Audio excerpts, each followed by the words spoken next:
आज की वीडियो में हम रेडियो एक्टिविटी के उन फैक्ट्स को अनरेवल करेंगे जो हमें बुक्स में नहीं मिलते। हम ये जानेंगे कि क्यों पीरियोडिक टेबल में इन एलिमेंट्स को अलग से इतनी इज्जत दी जा रही है, क्योंकि आज से 150 साल पहले रशियन केमिस्ट दिमित्री मेंडलीव ने केमिकल एलिमेंट्स को उनके एटॉमिक मास के हिसाब से अरेंज किया था और तब से लेकर आज तक भी बहुत से एलिमेंट्स डिस्कवर किए जा रहे हैं, लेकिन पीरियोडिक टेबल के पैटर्न में आज तक कोई चेंज नहीं किया गया है। इसका मतलब यहाँ जो एलिमेंट जहाँ रखा गया है उसके वहाँ प्रेजेंट होने के बहुत से कारण हैं। रेडियो एक्टिविटी को समझने के लिए पहले हम इसकी कुछ बेसिक इन्फॉर्मेशन को डिस्कस करेंगे। रेडियो एक्टिव एलिमेंट्स वे एलिमेंट्स हैं जिनका न्यूक्लियस अनस्टेबल होता है और रे के माध्यम से अपने कोर की एनर्जी को खोते रहते हैं। रेडियो एक्टिविटी की एनर्जी लूज को 3 कैटेगरीज में रखा गया है, अल्फा, बीटा और गामा। अल्फा रेडिएशन तब होता है जब किसी एलिमेंट के न्यूक्लियस में प्रोटॉन्स का नंबर बढ़ जाता है और क्योंकि इस पर पॉजिटिव चार्ज होता है ये ज्यादा प्रोटॉन्स के कारण रेडिएट होने लगता है।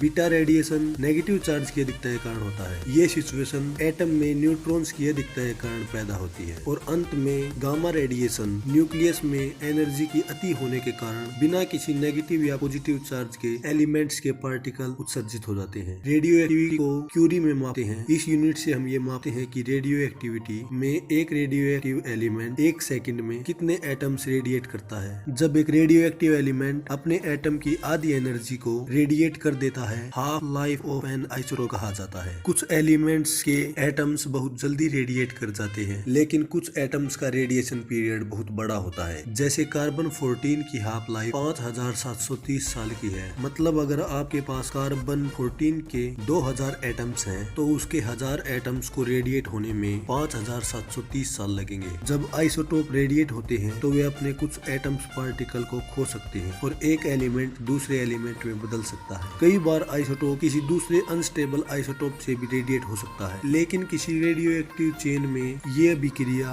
कंटिन्यूअसली बदलती रह सकती है। उदाहरण के लिए यूरेनियम 238 रेडिएट होकर किसी और एलिमेंट का एटॉमिक नंबर ले सकता है। ये thorium, radium, francium, radon, polonium या बिस्मिथ या किसी भी अन्य एलिमेंट में बदल सकता है। रेडियो एक्टिविटी मानव शरीर के लिए बहुत खतरनाक होती है, क्योंकि ये हमारे शरीर की कोशिकाओं के स्ट्रक्चर को भी बदल सकती है, जिससे कैंसर हो सकता है। मैडम क्यूरी की मौत भी रेडियो एक्टिविटी के कारण ही हुई थी। उन्होंने जिस केमिस्ट्री और फिजिक्स की फील्ड में इतनी मेहनत और रिसर्चेज की, उसने ही उनकी जान ले ली। उन्हें एपिलासिस पेरेंसिस एनीमिया नाम की एक रेयर डिजीज थी जो रेडिएशन के कारण हुई थी। मतलब उन्होंने अपना जीवन विज्ञान को समर्पित कर दिया और अंत में विज्ञान ने ही उनको मार डाला। मैं अब आपको कुछ इंटरेस्टिंग फैक्ट्स बताता हूँ रेडियो एक्टिविटी के बारे में।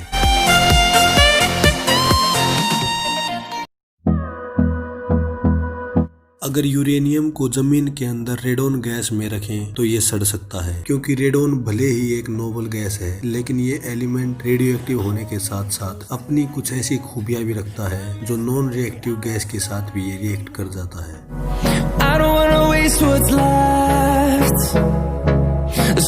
कार्बन 14 का यूज स्केलेटन और फोरेंसिक लैब में फॉसिल्स की आयु निर्धारित करने के लिए कर सकते हैं, क्योंकि हर लिविंग क्रीचर कार्बन के उस आइसोटोप को रिलीज करता रहता है अपने पूरे जीवन काल के दौरान, और मरने पर यह उत्सर्जन बंद हो जाता है।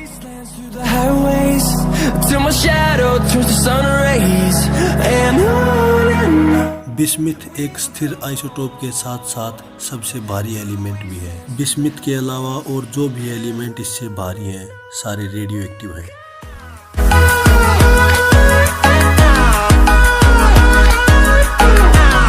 सबसे पहले रेडियो एक्टिविटी की खोज 1896 में A.H. बेकरेल ने की थी।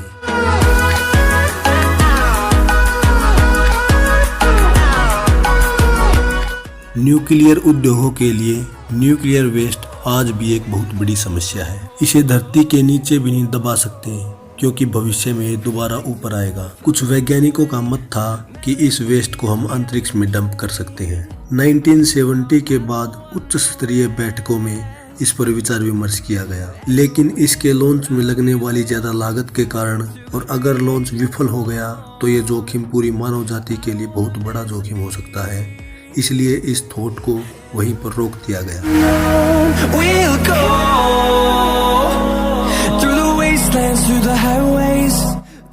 प्लूटोनियम ओवरऑल सारे एलिमेंट्स में सबसे खतरनाक एलिमेंट है। ये पृथ्वी पर मौजूद सबसे ज्यादा टॉक्सिक एलिमेंट है। इसके केवल एक स्पर्श से व्यक्ति को मारा जा सकता है, क्योंकि इसके एटम्स इतने छोटे और चिपचिपे होते हैं कि छूने तक से आपके शरीर के अंदर ट्रांसफर हो सकते हैं। यहाँ तक कि प्लूटोनियम को इनहेल करने से भी मौत हो सकती है। इसलिए केवल सर्टिफाइड और एक्सपीरियंस साइंटिस्ट को ही हैंडल करने की परमिशन दी गई है।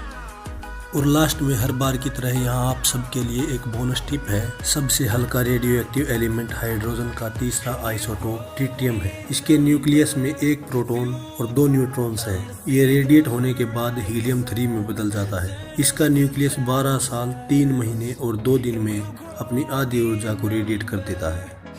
तो कैसी लगी आपको आज की ये वीडियो? अपने वैल्यूएबल कमेंट्स के जरिए हमारे साथ जरूर शेयर कीजिएगा। मैं मिलता हूँ आपको अगली वीडियो में एक नई इन्फॉर्मेटिव वीडियो के साथ। तब तक के लिए be serious and stay curious. जय हिंद।